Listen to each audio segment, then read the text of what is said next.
Queridos irmãos, hoje nós vamos tratar um pouquinho. Muitas pessoas, não apenas daqui, mas de fora também, têm tido muitas dúvidas naquilo que concerne ao jejum. Nós sabemos e temos visto por aí tantas coisas que se fazem acontecerem em virtude de você fazer um jejum. Então nós vamos hoje analisar com bastante perquirição, bastante minudência, alguns aspectos do jejum, ao jejum segundo Deus quer. Não aquele jejum que muitas vezes as pessoas criam conceitos, às vezes lê um livro, de uma pessoa que é totalmente fora da casinha. Então ela começa a fazer aquele jejum por causa daquele livro, e as coisas acontecem, irmãos, porque o jejum, fora daquilo que o Pai deseja, daquilo que o Pai estabeleceu, você vai entrar num caminho bastante perigoso. É no aspecto do jejum onde Satanás, ele desperta os poderes latentes da alma. O que são esses poderes latentes da alma? Quando Adão e Eva pecaram, eles morreram para Deus e nasceram para si mesmos. Eles se perceberam que estavam nus. Então eles cozeram folhas de figueira. Mas antes da queda, Deus deu a ele Radá. Radá significa domínio. Domínio sobre todos os animais que rastejam sobre a face da terra, quadrúpedes, as aves dos céus, peixes do mar, todas as feras. Então o homem tinha domínio e também de colocar nome em todos os animais. Hoje qualquer animal que você vê, o nome que foi dado a ele, nós sabemos que Adão colocou o nome em todos os animais, tanto nos que voam, como naquele que rastejam, naqueles quadrúpedes, todos os animais. Era um poder muito grande, era um poder criativo. Este poder, quando Adão pecou, ficou oculto no homem. A alma do homem tem um poder extraordinário. Tem muitas pessoas que desenvolvem, como nós conhecemos, o poder da mente, o poder mental. O poder mental, há uma evolução dele. Você consegue eliminar o seu eu pelo autoconhecimento. Quanto mais você conhece de você, você elimina o seu eu. Isso é gnosticismo puro. Isso já existia na época do apóstolo Paulo. Isso existe hoje no meio da cristandade. Infiltra-se sorrateiramente, está fazendo um estrago na igreja. Talvez por aqueles que de fato têm buscado poder latente da alma, eles curam qualquer tipo de enfermidade. Qualquer enfermidade, talvez pela imposição de mãos. Quando aquela pessoa, normalmente é um líder, que fica num período de 3, 4, 5 dias, até uma semana, jejuando, para que haja a manifestação do poder de Deus. E no término deste jejum, as coisas acontecem mesmo. Curas são realizadas, pessoas, mediante aquilo que aquele líder faz, elas são derrubadas para trás, porque o poder latente da sua alma foi liberado, e fazem em nome de Deus. Por isso que Jesus disse assim, lá em Mateus 7, a partir do verso 22, muitos naquele dia hão de dizer-me, Senhor, porventura não temos nós profetizado em teu nome? E em teu nome nós fizemos muitos milagres, expelimos demônios, fizeram tudo isso em nome do Senhor. Mas ele disse no versículo 23, nunca vos conheci, apartai-vos de mim os que praticais a iniquidade. Profetizaram em nome do Senhor, expulsaram demônios e fizeram curas maravilhosas. Mas o Senhor não estava envolvido naquilo. Era puro poder latente da alma. Não foi Deus quem curou, embora foi feito em nome do Senhor Jesus. Mas ele não curou. Vocês podem ver depois as 10 pragas do Egito, que na primeira praga, quando aquele bordão de Moisés lançado se transformou numa serpente, vocês se lembram que os magos do Egito, com as suas ciências ocultas são os poderes latentes da alma, fizeram também o mesmo. Moisés, pelo poder do Senhor, transformou a água do rio Nilo em sangue. Faraó chamou os seus encantadores, seus magos, seus sábios, e eles, com as suas ciências ocultas, poderes latentes da alma, fizeram também o mesmo. Até que chegou lá no piolho. Então Moisés lançou o seu bordão, Arão lançou o seu bordão, e o piolho, o pó da terra se tornou em piolho. Aí os encantadores, os magos, os sábios, com as suas ciências ocultas, tentaram fazer o mesmo, mas não conseguiram, porque a questão de vida, aí é que muitos patinam. Somente Deus tem o poder para dar vida a coisas inanimadas. Hoje, se nós somos filhos de Deus, devemos lembrar que nós éramos espiritualmente mortos. Tratamos hoje pela manhã sobre vida nova em Cristo. E vimos alguns pontos específicos que Efésios 2:1, Ele vos deu vida. Ele pode nos dar vida, porque Ele é a vida. E tudo que Deus em Cristo nos dá, faz parte dEle. Ele é a vida. Eu sou a ressurreição e a vida. Eu vim para que tenham vida. Então, Ele vos deu vida, estando vós mortos em delitos e pecados. Irmãos, que maravilha isso! Nós recebemos a vida de Deus em nós, a vida de Cristo em nós, porque Ele veio pagar o preço do nosso pecado. Naum, capítulo 1, versículo 3, a Bíblia diz que Deus não inocenta o culpado.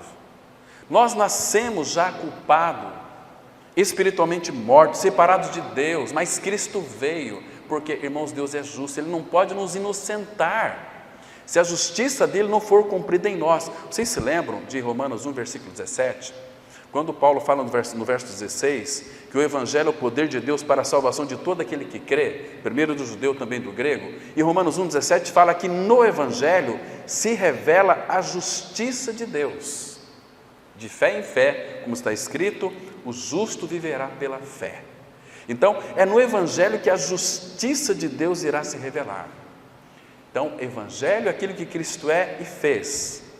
Paulo, escrevendo aos Coríntios 1, 23, 1 Coríntios 1, 23, diz: nós pregamos a Cristo crucificado. Então, Cristo literalmente morreu naquela cruz, Ele morreu objetivamente, mas Ele não morreu por Ele, irmão, porque problema de alienação, de separação de Deus, de morte, é nós. Então, Ele morreu a nossa morte. Se Ele não morreu a morte dele, Ele morreu a minha morte. Então aquela morte não era dele, era a minha morte. Então, como que Deus disse que o filho não vai levar a iniquidade do pai, e nem o pai vai levar a iniquidade do filho. Cada um seria morto por sua própria iniquidade. Então Deus não pode inocentar o culpado. Todos nós já nascemos pecadores. Todos pecaram, diz Paulo em Romanos 3, 23, e destituídos estão da glória de Deus. A nossa maior necessidade, irmãos, me entenda com cuidado para não pensar que estou falando heresia. A nossa maior necessidade não é sermos libertos do pecado, é da glória de Deus, mas o pecado estava em nós. Então Jesus Cristo veio como o Cordeiro de Deus que tira o pecado do mundo, para que a glória de Deus pudesse habitar em nós. Entende, irmão? Porque a nossa carência é da glória. O que é a glória? É a presença dele em nós. E a vida de Cristo em nós. Esta vida eterna, esta vida abundante, esta vida que nos traz paz, esta vida que nos satisfaz inteiramente e plenamente. Então era necessário que nós então participássemos da sua morte junto com ele no Calvário.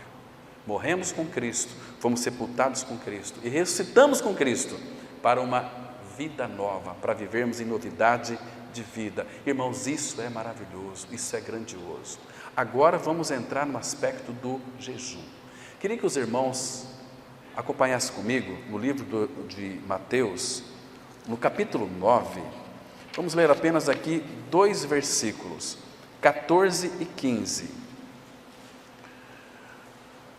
Mateus, capítulo 9, os versículos 14 e 15.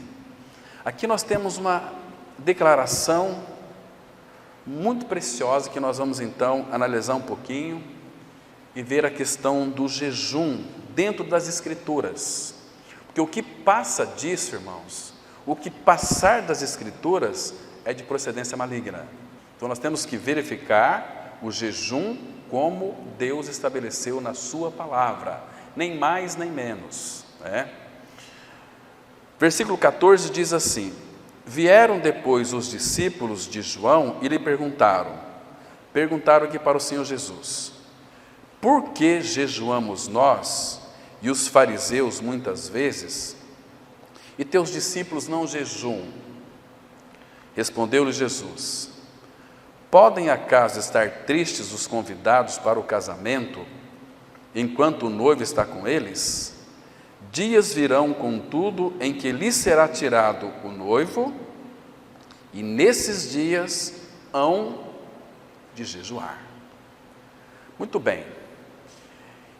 Isso que os fariseus aqui, irmãos, perguntaram para Jesus, eles não estavam fazendo um elogio ao Senhor Jesus. É como se alguém chegasse para os pais e dissesse assim: olha, os filhos de fulano, eles são comportados. O filho de Beltrano são educados. E os filhos de Cicrano são uma bênção, mas os seus discípulos, eles não fazem aquilo que é correto, aquilo que é adequado, eles não jejuam, eles só fazem festa junto contigo. Então Jesus responde para eles: pode acaso estar tristes os convidados para o casamento enquanto o noivo está com eles? Vai vir dias em que o noivo será tirado, nesses dias hão de jejuar. Se você observar essa palavra aqui, hão de jejuar, não é um imperativo aqui, hão de jejuar.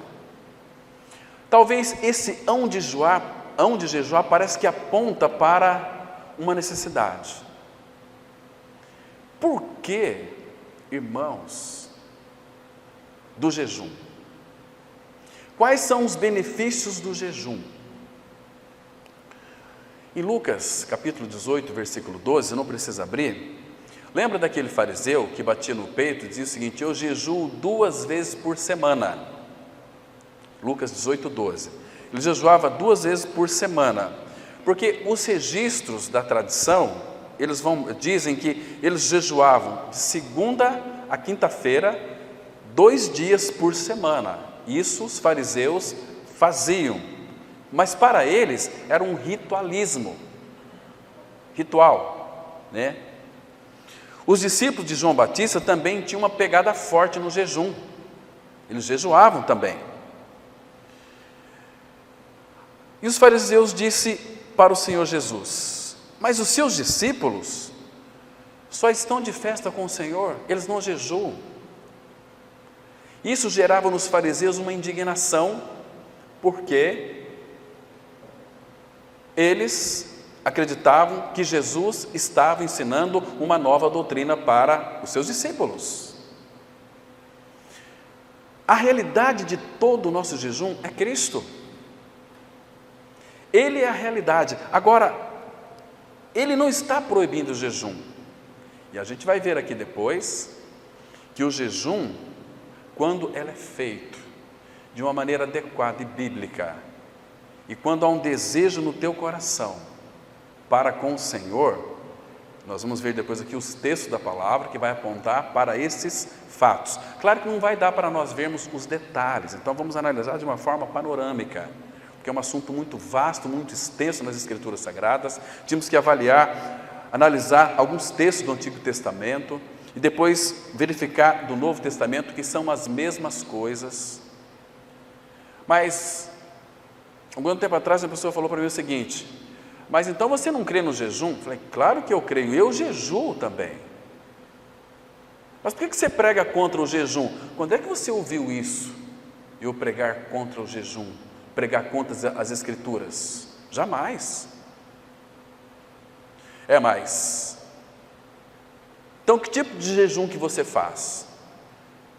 Meu jejum é um tempo com o Senhor.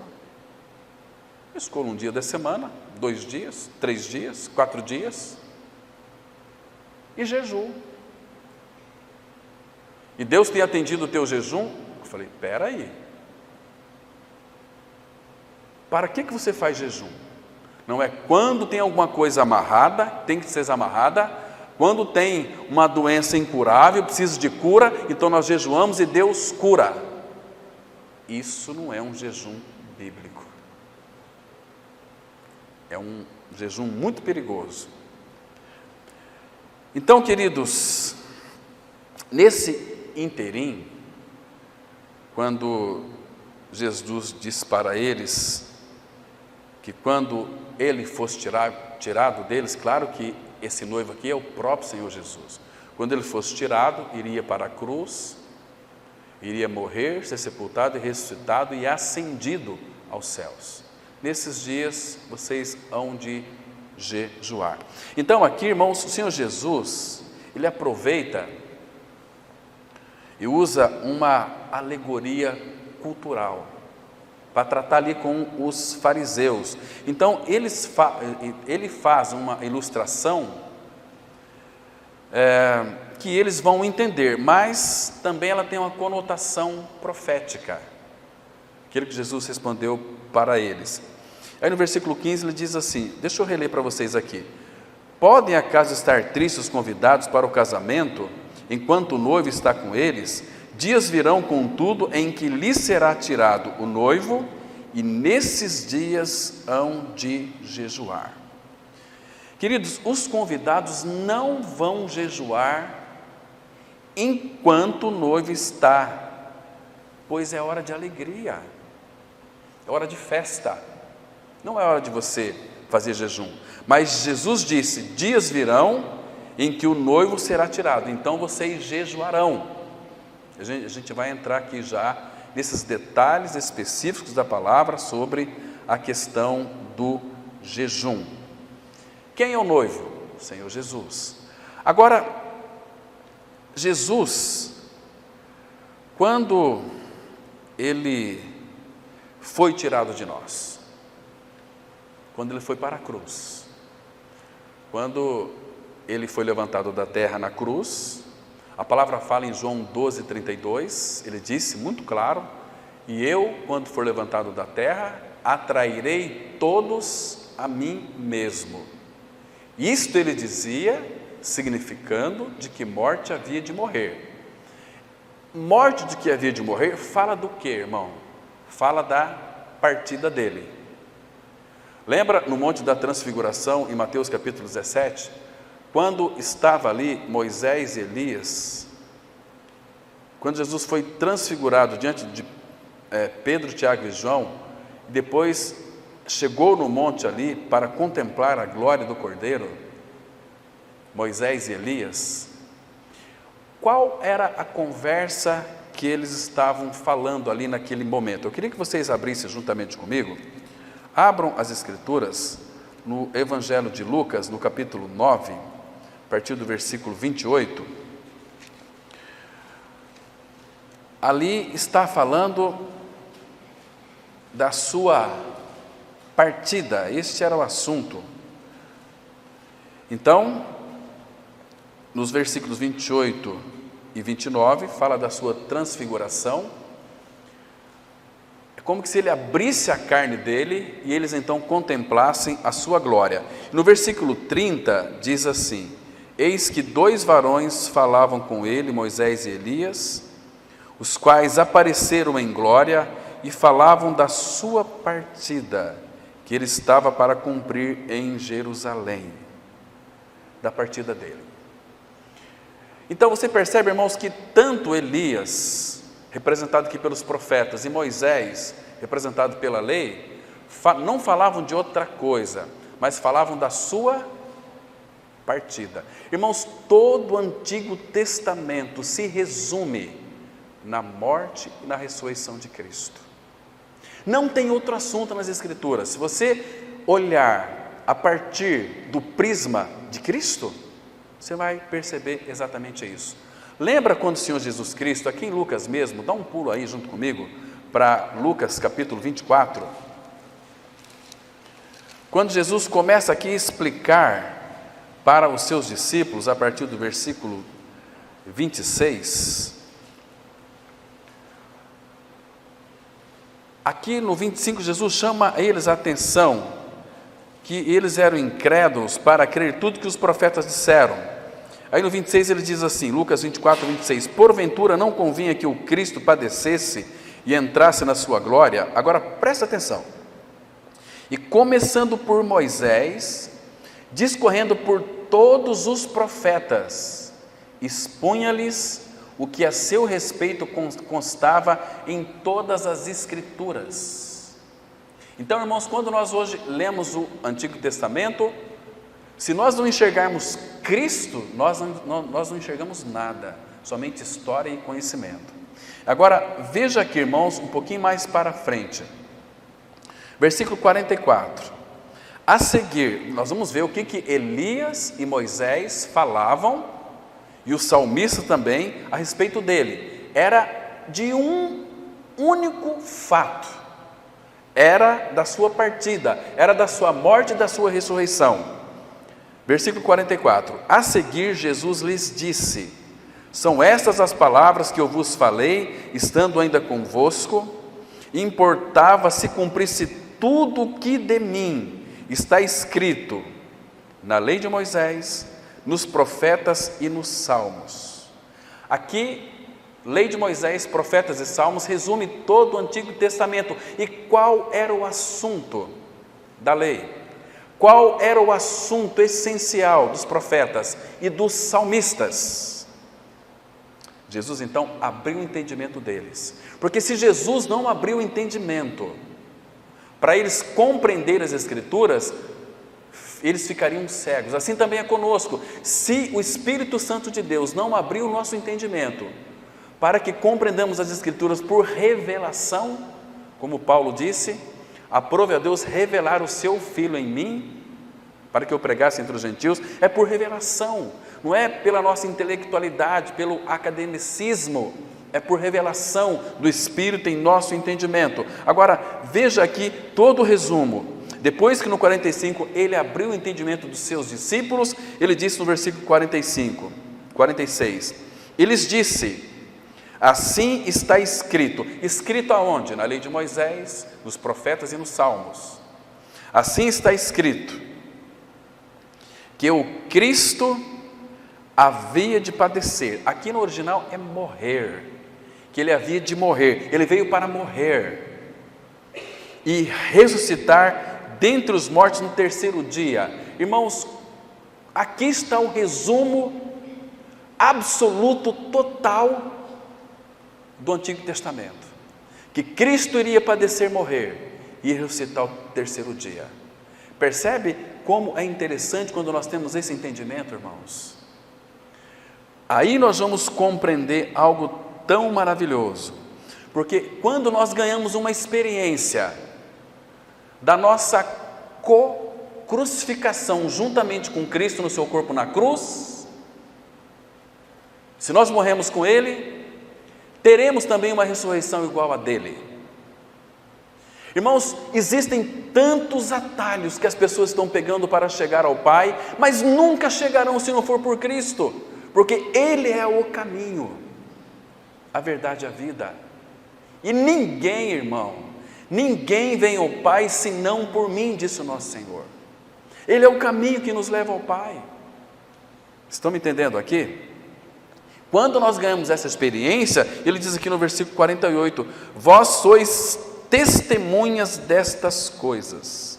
Eis que eu envio sobre vós a promessa de meu Pai, permanecei, pois, na cidade, até que do alto, oh meu Pai, que bênção, até que do alto sejais revestidos de poder, ou revestidos do poder do alto. Nós sabemos que é o Espírito de poder. Recebereis poder, Atos 1:8, ao descer sobre vós o meu Espírito, e ser-me-eis minhas testemunhas. Irmãos, nós temos um hábito muito terrível. Quando somos curados de câncer, quando somos curados de uma determinada moléstia, nós queremos dar o nosso testemunho. Onde é que está escrito que você tem que dar testemunho das suas curas? Todas as vezes que Jesus curava uma pessoa, vá e não conte nada para ninguém. Aqueles que creem, quando vê um testemunho de alguém, porque na realidade ela está falando dela mesma, dele mesmo. Olha, querido, eu nasci alcoólatra. Ai, sabe, fala, enjoativo. Depois lá no final, ai, Jesus me libertou. Com o que nós ficamos, irmãos? Com o testemunho daquele irmão. Foi curado, olha que bênção, irmão. Puxa vida, olha, Deus, Ele é o Todo-Poderoso. Irmãos, se os irmãos aqui que foram curados de muitas doenças começarem a dar testemunho aqui, começa a entrar visitante, amanhã ou depois não cabe gente aqui. Mas eles não estão vindo por causa de Cristo. Olha, eu conheço uma comunidade que lá tem curas extraordinárias. O nosso Deus é Pai cura. Eu estou falando, por exemplo, tem um grupo de irmãos, aí se tiver só a igreja, mas nós não vamos estar aqui só a igreja, sempre vai ter pessoas que vão nos visitar. Então, quando tem só a igreja, aí você pode dar o seu testemunho, porque vai edificar os irmãos, porque os irmãos vão ver em você que Deus faz, que Deus fez, ouviu as nossas orações, o irmão está lá doente, está muito mal, vamos orar, vai ser curado. Eu queria falar, agradecer aos irmãos as minhas orações e dizer que Deus é poderoso, Ele ouviu, foi lá e me curou. Isso é precioso, irmão, mas quando tem só a igreja, entende? Porque senão, irmãos, isso vira uma coisa assim de dar testemunho, e vem pessoas, e vira uma transição terrível, percebe? Então, Jesus Cristo, Ele atraiu todos os pecadores no seu corpo lá na cruz, e lá na cruz Ele matou a nossa natureza velha, adâmica. Ela foi para a sepultura,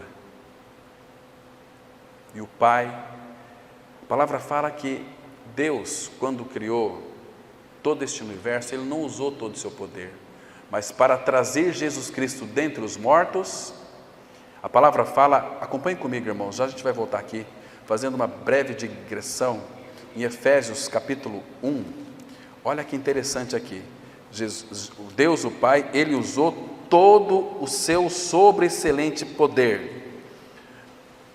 Olha aqui, versículo 19, Efésios 1, verso 19, a palavra ela diz assim, e qual a suprema grandeza do seu poder para com os que cremos, segundo a eficácia da força do seu poder, o qual exerceu Ele, esse sujeito Ele aqui é Deus o Pai, exerceu Ele em Cristo, ressuscitando dentre os mortos e fazendo-o sentar à sua direita nos lugares celestiais, acima de todo principado e potestade, poder e domínio, e de todo o nome que se possa referir, não só no presente século, mas também no vindouro. Quando Jesus Cristo foi para a sepultura, Ele foi com os nossos pecados, irmãos.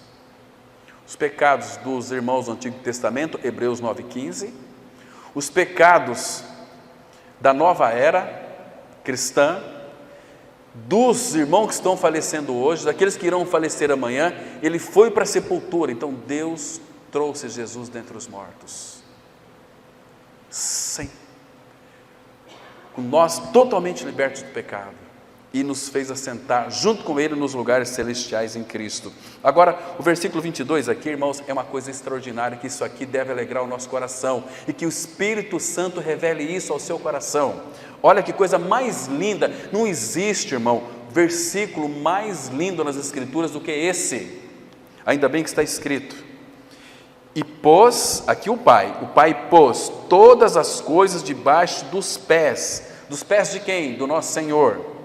E para ser o cabeça sobre todas as coisas, Jesus, para ser o cabeça de todas as coisas, o Pai o deu à igreja. Agora, a igreja, o verso 23 diz assim: a igreja, a qual é o seu corpo. Irmãos, o que nós somos para Cristo? A plenitude daquele que a tudo enche em todas as coisas. Irmãos, não parece um absurdo que a igreja, olha o verso 23, nós somos o corpo de Cristo. O corpo de Cristo é para o nosso Senhor a plenitude. Irmãos, a igreja é a plenitude de Cristo. Sabe o que ele está dizendo aqui? Sem vocês eu não sou completo. Nós sabemos que Ele é completo, Ele é Deus, Ele não precisa de nada e nem de ninguém, mas Ele quis que fosse dessa forma. Vocês, está dizendo, sem vocês eu não sou completo. Que lindo é o nosso Senhor, irmão, que coisa mais preciosa. Então, amados, para os irmãos que passam agora tempo em oração, certamente o jejum acompanha. Qual é o jejum bíblico que verdadeiramente agrada ao nosso Deus e Pai? Olha, se você tem os pensamentos assim: vou fazer um jejum para que Deus alcance toda a minha família, esqueça, Deus não cai nessa, porque você está fazendo, Deus vai se inclinar porque você está fazendo? Não, Ele não vai fazer isso. Ele faz quando quer, da maneira que quer, porque Efésios 3:20 diz assim: ora, aquele que é poderoso para fazer infinitamente mais, além de tudo quanto pedimos ou pensamos, conforme o seu poder que opera em nós. Então, irmãos, você é filho de Deus em Cristo. Quando você for orar ao Pai, lembre-se que Ele é o Todo-Poderoso e que não há nada impossível para Ele. Ele pode todas as coisas, nada é impossível para Ele, né? Então, queridos, hoje nós podemos jejuar, e jejuar na era da graça. E jejuar na era da graça é maravilhoso demais. Eu vou explicar para os irmãos aqui. Irmãos, abram comigo aqui Mateus capítulo 6, versículo 16 em diante.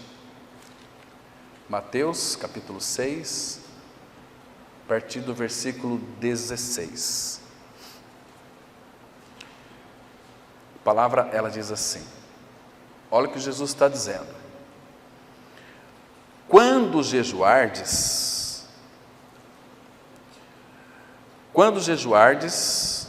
versículo 17, no começo, tu, porém, quando jejuardes, eu não vou ler os versículos aqui, mas aqui tem uma lição muito importante para nós. Primeiro, uma nota: ninguém orienta outra pessoa a fazer alguma coisa se ela não espera que essa pessoa faça isso. Jesus está dizendo o seguinte: quando jejuardes, não vos mostreis contristados como os hipócritas, porque desfiguram o rosto com o fim de parecer aos homens que jejuam. Em verdade vos digo que eles já receberam a recompensa. Tu, porém, quando jejuares, unge a cabeça e lava o rosto, com o fim de não parecer aos homens que jejuas, e sim a teu Pai em secreto, e teu Pai que vê em secreto te recompensará. Irmãos, qual que é a lição para nós aqui? Primeiro, quando jejuardes, Você não é obrigado a jejuar. Agora, em que sentido que o jejum é bom para nós? Quando nós fazemos um jejum que não seja para nós. Para quem nós jejuamos, irmãos? Para quem? Para o Senhor. Então, para que nós jejuamos? Para o Senhor. Então, se é para o Senhor, ninguém precisa ficar sabendo que você jejua. Hoje, quando os líderes, vamos ter uma noite de jejum, queridos, o Senhor nunca pediu isso na sua palavra. Jejum em comunidade, no Antigo Testamento tinha muito isso. Josafá, quando foi enfrentar os amonitas, os moabitas e os amalequitas, ele chamou a congregação para pedir socorro ao Senhor. Ele estabeleceu um jejum. Ele estabeleceu um jejum. E ficaram ali buscando ao Senhor e jejuando. Irmãos, quando nós buscamos o Senhor, para que Ele então direcione a nossa vida sobre algo que Ele deseja para nós, porque entenda, irmão, você não se pertence mais, você pertence a Ele, você morreu, Ele te comprou, você pertence ao Senhor, você não vive mais para si, mas para aquele que por Ele morreu e ressuscitou. Você é dele, você foi comprado por preço, você está a serviço do Rei Jesus, você é servo de Cristo. Nós não podemos ter interesses neste mundo, esse mundo que já está julgado, condenado, né? Então, o jejum é algo muito especial, porque ele, olha, presta atenção, quando jejuardes, não vos mostreis contristados, como os hipócritas, porque desfiguram o rosto, com o fim de parecer aos homens que jejuam. Não é para jejuar, para mostrar para os outros, os homens, que você está jejuando, senão você vai entrar na qualificação de hipócrita. Está me compreendendo? E agora ele fala aqui, verso 17: Tu, porém, quando jejuares, unge a cabeça e lava o rosto, com o fim de não parecer aos homens que jejuas, e sim a teu Pai. Você vai jejuar a teu Pai. Se é o jejum para o meu Pai, não é para os meus próprios interesses. Quando você coloca o teu interesse no jejum, o teu jejum é um jejum que de fato não agrada ao nosso amado Senhor. Eu vou mostrar para vocês. Abra comigo, por favor, no livro do profeta Isaías, capítulo 58. Isaías 58, versículo 2 em diante. Vamos ler alguns versículos aqui, muito interessante. Porque, irmãos, não há motivo do nosso Senhor orientar como fazer, se não for fazer. O jejum muitas vezes são feitos para os interesses pessoais. Aqui no versículo 2 diz assim: mesmo neste estado ainda me procuram dia a dia. Que estado que é? O versículo 1 fala estado de pecado, como um povo que pratica a justiça, não deixa o direito de seu Deus, perguntam-me pelos direitos da justiça e tem prazer em se chegar a Deus, dizendo, olha o versículo 3, olha o que eles dizem para Deus: por que jejuamos nós e tu não atentas para isto? Por que afligimos a nossa alma e tu não levas em conta? Eis que no dia em que jejuais, cuidais dos vossos próprios interesses e exigis que se faça todo o vosso trabalho. E assim, irmãos, presta atenção, nós estamos jejuando, ó Deus, estamos fazendo um jejum para que tu realize um trabalho aqui em nosso benefício. Deus não vai cair nessa, irmãos. Vamos fazer um jejum aqui de 3 dias, para que Deus então faça isso e faça aquilo. Esqueça, Ele não quer isso de nós. Exigis que se faça todo o vosso trabalho. Olha o versículo 4. Eis que jejuais para contendas e rixas e para ferirdes com punho iníquo, jejuando assim como hoje, não se fará ouvir a vossa voz no alto. Eu não vou ouvir vocês. Se vocês jejuarem dessa maneira, em busca dos seus próprios interesses, esse jejum está desconsiderado. Ele continua dizendo: seria este o jejum que escolhi, que o homem um dia aflija a sua alma, incline a sua cabeça com um junco, e estenda debaixo de si pano de saco e cinza? Chamarias tu a isto jejum e dia aceitável ao Senhor? Vamos entregar o jejum tal dia, então venham todos, porque vai acontecer coisas maravilhosas. Nós jejuamos e Deus vai fazer. Deus não vai fazer, o homem vai fazer pelos seus poderes latentes da sua alma. Fica 2, 3 dias sem comer. O teu organismo vai ter algumas reações fantásticas, estranhas.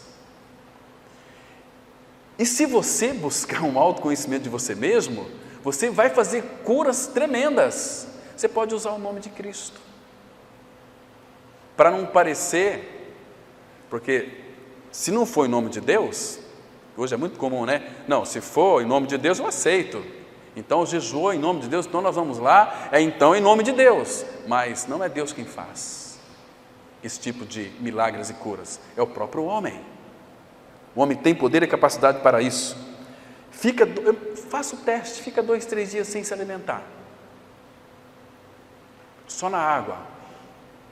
Acontece, mas não é o Senhor quem faz. E ele continua dizendo o seguinte, vamos ver o que ele está dizendo o seguinte, no versículo 6, porventura não é este o jejum que escolhi, que soltes as ligaduras da impiedade, desfaças as ataduras da servidão, deixes livres os oprimidos e despedaces todo jugo. Este é o jejum que eu escolhi para vocês. Porventura não é também que repartes o teu pão com o faminto e recolhas em casa os pobres desabrigados, e se vires o nu o cubras e não te escondas do teu semelhante?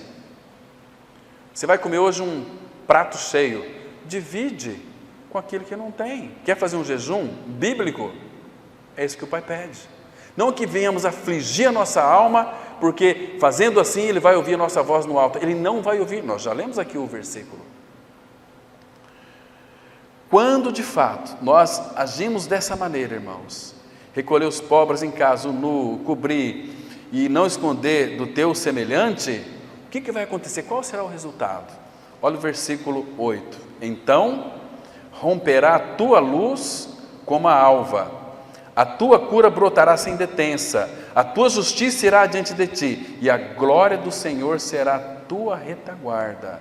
Então clamarás, e o Senhor te responderá, gritarás por socorro, e Ele dirá, eis-me aqui. Se tirares do meio de ti o jugo, o dedo que ameaça, o falar injurioso, se abrires a alma ao faminto e fartares a alma aflita, então a tua luz nascerá nas trevas, e a tua escuridão será como o meio-dia. E ele continua dizendo, aí o Senhor te guiará continuamente, fartará a tua alma até em lugares áridos, e fortificará os teus ossos, será como um jardim regado, como um manancial cujas águas jamais faltam.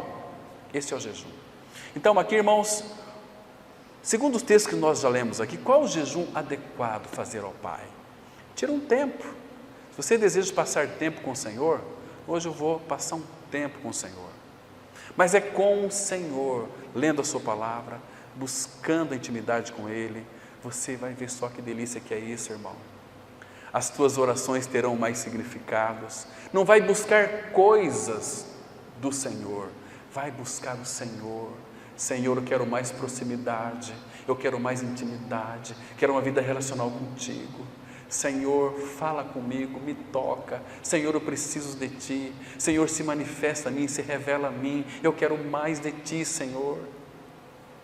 Ah, meus irmãos, aí sim, o Pai, Ele não se contém. Você vai sentir uns toques no teu coração, como aquelas cordas de violão assim, né? As cordas do coração.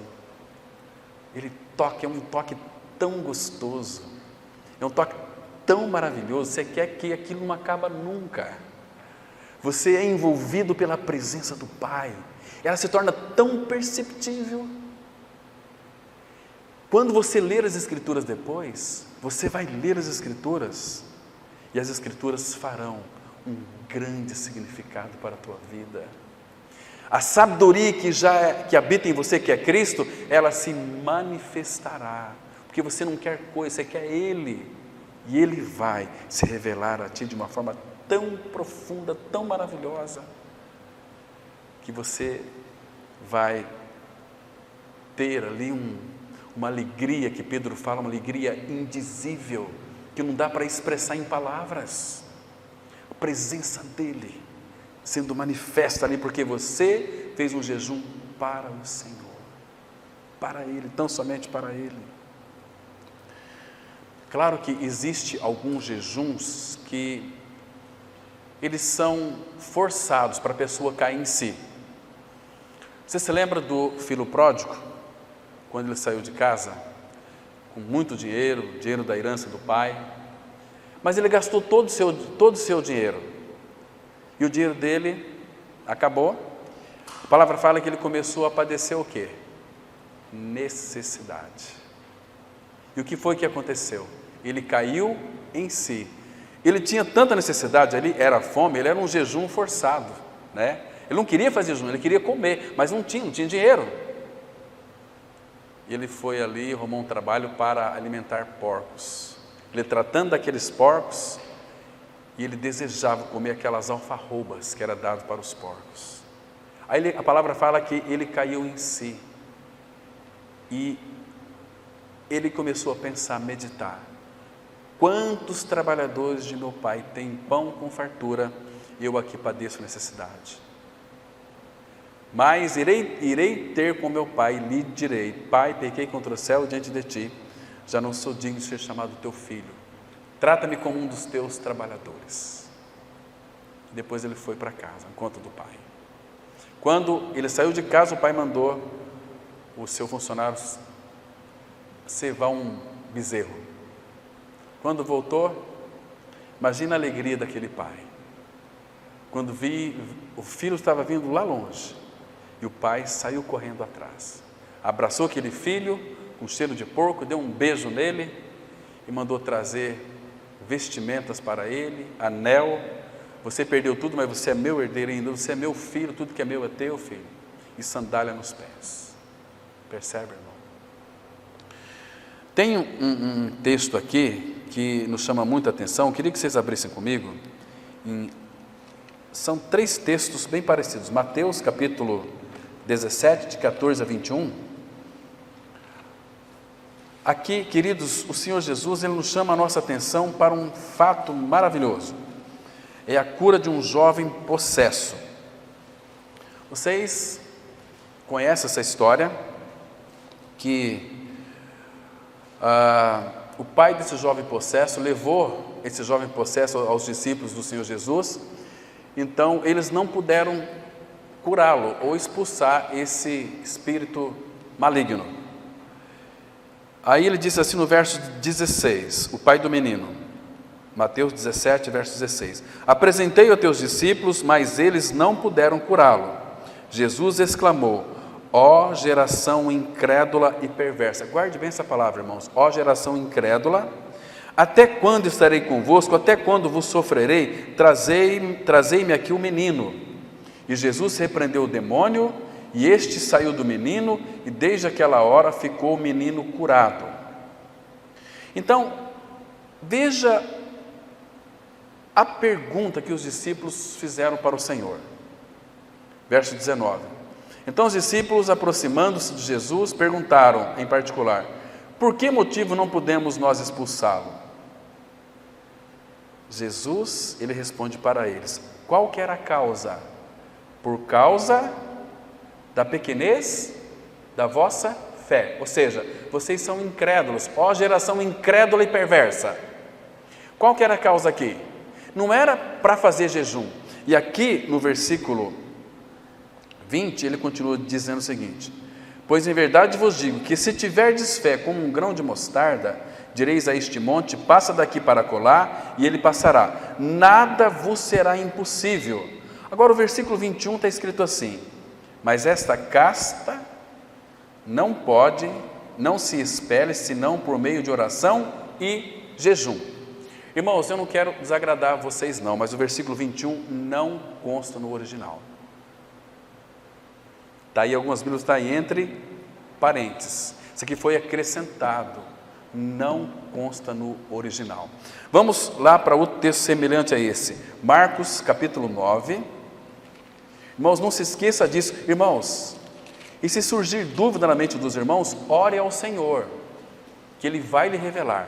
Mas não seja especula, mas vai buscar diante do Senhor para que Ele revele. Aqui é a mesma história, começa a partir do versículo 14, né? Diz assim, é a mesma história. Então, versículo 17: mestre, trouxe-te o meu filho, possesso de um espírito imundo, e este, onde quer que o apanhe, lança por terra, e ele espuma, rilha os dentes, e vai definhando. Roguei aos teus discípulos que eu expelisse, e eles não puderam. Então Jesus lhes disse: ó geração incrédula. Olha o Espírito Santo dando ênfase aqui, aonde, irmãos? Na incredulidade dos seus discípulos. Ó geração incrédula. Não é assim? Geração incrédula. Até quando estarei convosco? Até quando vos sofrerei? Trazei-mo. E aqui, queridos, aqui os discípulos, de novo, perguntou para o Senhor, é a mesma história. E versículo 24 diz assim, o 23, ao que lhe respondeu Jesus: se podes, tudo é possível ao que crê. Imediatamente o pai do menino exclamou, com lágrimas: eu creio, ajuda-me na minha falta de fé. Vendo Jesus que a multidão concorria, repreendeu o espírito imundo, dizendo-lhe: espírito mudo e surdo, eu te ordeno, sai deste jovem e nunca mais torne a ele. E ele, clamando, agitando muito, saiu, deixando como se estivesse morto, a ponto de muitos dizerem: morreu. Mas Jesus, tomando pela mão, o ergueu e ele se levantou. Quando entrou em casa, os seus discípulos lhe perguntaram em particular: por que não podemos nós expulsá-lo? Respondeu: esta casta não pode sair senão por meio de oração, e jejum não tem. Jejum está aqui, foi acrescentado, mas não consta no original. Agora, você quer ver que coisa mais interessante, irmãos? Abra em Lucas capítulo 9, a partir do versículo 37. 9, versículo 37. E a mesma história, o pai do menino levou, o seu filho para o Senhor Jesus, o mestre. E o versículo 39 diz assim, Lucas 9, versículo 39: um espírito se apodera dele, e de repente o menino grita, e o espírito o atira por terra, convulsiona-o até espumar, e dificilmente o deixa depois de o ter quebrantado. Roguei aos teus discípulos que o expelisse, mas eles não puderam. Respondeu Jesus: ó geração incrédula e perversa, até quando estarei convosco e vos sofrerei? Trazei o teu filho. Quando ia se aproximando, o demônio atirou no chão e o convulsionou, mas Jesus repreendeu o espírito imundo, curou o menino e o entregou a seu pai. Agora, olha aqui, irmãos, isso está no original. E todos ficaram maravilhados ante a majestade de Deus, ante a suprema grandeza de Deus. Percebe, irmãos? Por que eles não expulsaram? Será que eles tivessem feito jejum e oração, iriam expulsar? Não iria, irmão. Você pode fazer jejum e oração e ser um incrédulo ainda. Tudo é possível ao que crê. Olha o que o texto está dizendo, irmão. Irmãos, até quando nós vamos ficar cheios da nossa mente de incredulidade na palavra? O nosso grande problema é a incredulidade. Às vezes nós cremos na Bíblia, mas não cremos na palavra de Deus. Nós cremos que a Bíblia é verdade, mas muitos não creem que a Bíblia é a palavra de Deus. E que por detrás dessas palavras tem o próprio Deus da palavra, o Deus da verdade, sustentando aquilo que Ele está dizendo. Isto é maravilhoso. Então, queridos, o jejum bíblico é aquele quando você ora pelos interesses do Pai. Quando você faz jejum pelos interesses do Pai, quantas vezes? Às vezes estou lendo a palavra ali, está pronto o almoço, vem almoçar, depois eu vou. O que eu estou fazendo? Jejuando. Por que eu estou jejuando? Porque eu estou me alimentando de algo que é muito mais interessante do que arroz, feijão e ovo. Estou me alimentando daquilo que é genuíno, aquilo que é verdadeiro, aquilo que permanece. A comida ela vai passar e tem um fim muito triste depois, mas a palavra dele não. A palavra nos edifica, nos restaura, ela corta, ela nos ilumina. Percebe? Então você está jejuando. Você lembra a igreja de Antioquia? Abra aqui em Atos, irmãos, e nós vamos encerrar com esse texto aqui. Atos capítulo 13.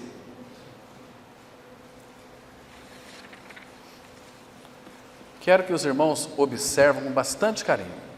Atos 13, vamos ler a partir do versículo 1. Havia na igreja de Antioquia, olha como que era esta igreja. O que havia lá? Profetas e mestres. Puxa vida, uma igreja que tem pregadores da palavra e tem mestres, que bênção, né? Homens que sabem tudo. Estava ali Barnabé, Simeão, por sobrenome Níger, Lúcio de Cirene, Manaém, Colasso de Herodes, o Tretarca e Saulo, que é o apóstolo Paulo. Então, nessa igreja, olha os camaradas que estavam aqui, homens da mais fina estirpe. O que eles estavam fazendo? A palavra fala assim, no versículo 2, e servindo eles ao Senhor e jejuando. A palavra servindo aqui, irmãos, no original, é ministrando ao Senhor. É o sentido aqui. Eles estavam orando, estavam ministrando eles ao Senhor e jejuando.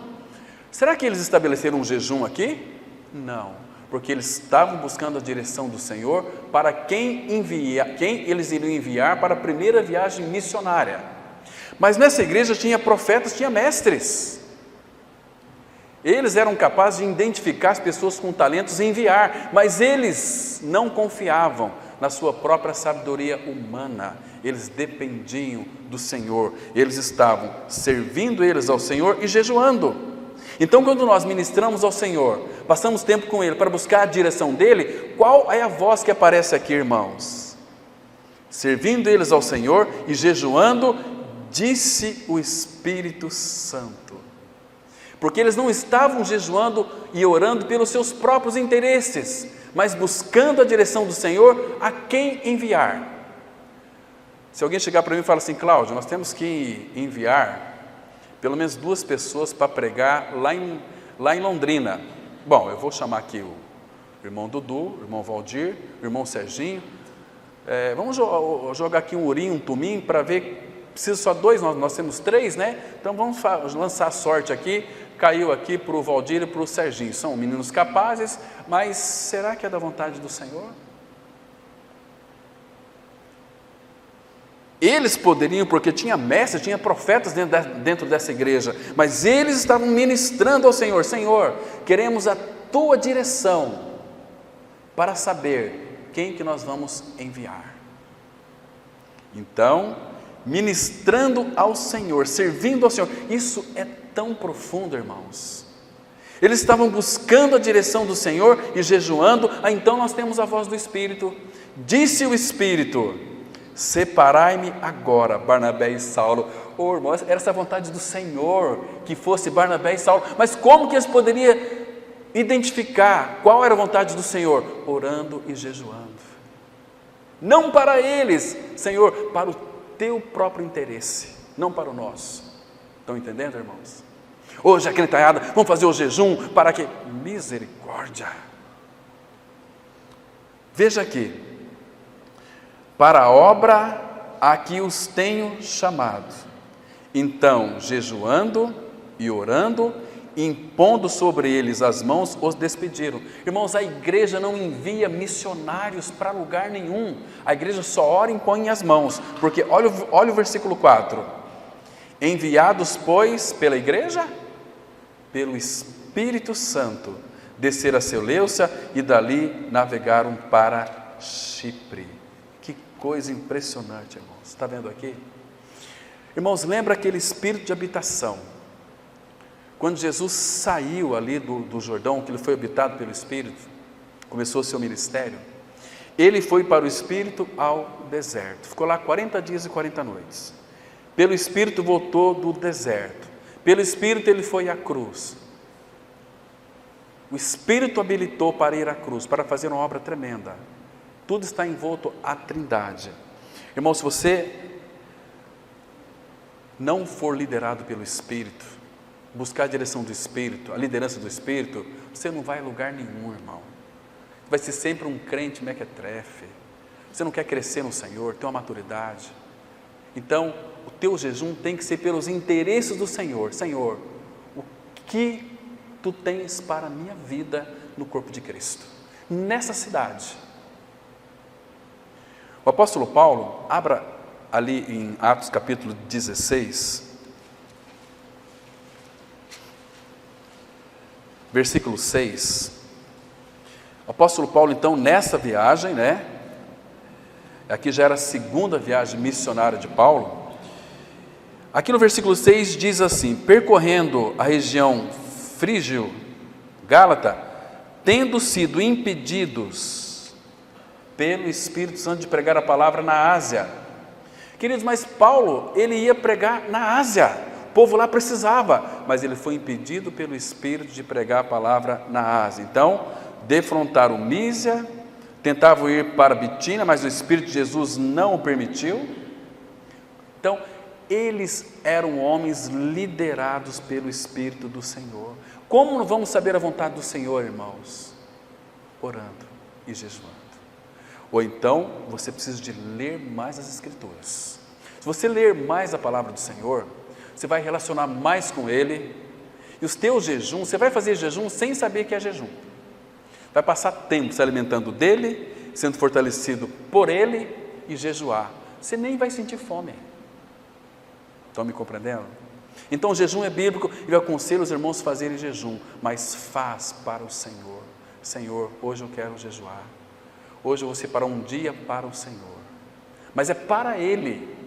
Senhor, eu quero passar tempo contigo hoje. Hoje eu tenho um dia de folga, eu e minha esposa, a gente sempre faz alguns jejuns, escolhemos um dia, mas é um tempo para o Senhor. Intimidade com a palavra, intimidade com o Senhor, somos tocados pelo Senhor. Irmãos, é uma delícia. Essa delícia a gente já pode experimentar aqui. Salmo 16:11 fala assim: na sua presença, a plenitude de alegria, na sua destra, delícias perpetuamente.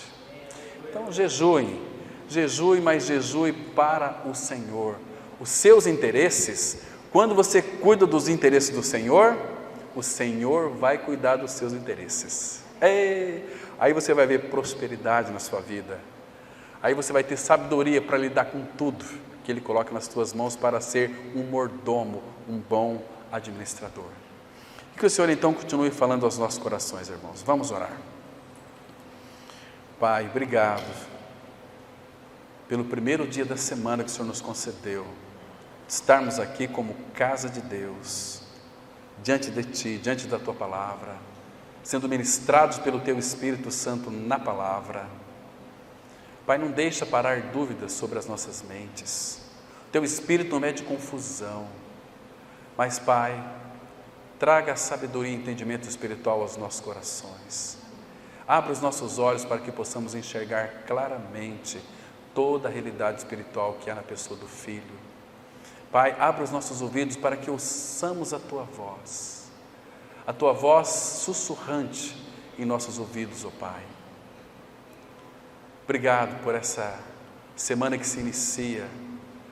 Tu és aquele que é a nossa vanguarda, a nossa retaguarda também. Abençoa, Pai, essa semana. Abençoa os nossos lares, as nossas atividades seculares. Que nós sejamos testemunhas de Cristo. Possamos expressar Cristo, levando sempre em nosso corpo o morrer de Jesus, para que a vida dele se manifeste e se expresse. E leve-nos guardado para os nossos lares, Pai. Em nome de Cristo, nós oramos. Amém.